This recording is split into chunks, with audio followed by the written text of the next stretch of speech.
Направих едно много кратко каране, около 15 минути. Пистата е като лед, много е студена. Имаше слънце допреди малко и там, където имаше слънце, пистата беше малко по-топла, нещата бяха малко по-добре, но влязали на сянката просто лед. Не, че на пистата има лед, картинга се пазаря като на лед. Съвсем малко за 15 минути успяха да загреят вложките. Наистина се усети разлика спрямо тръгването. Първите минута-две и накрая.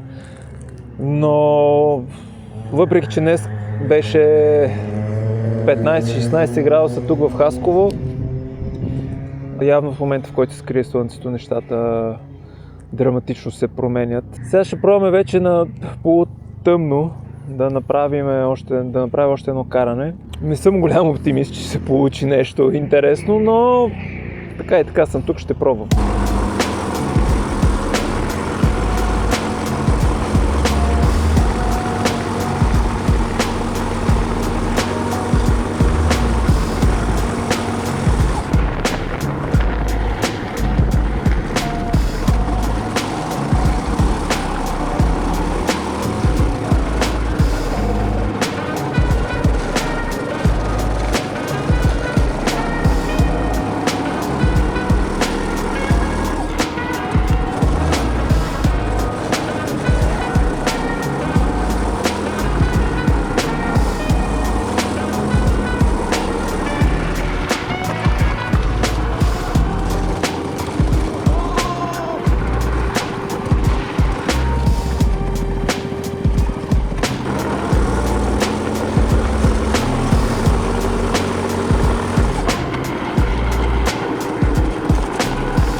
Може да стане по-добре.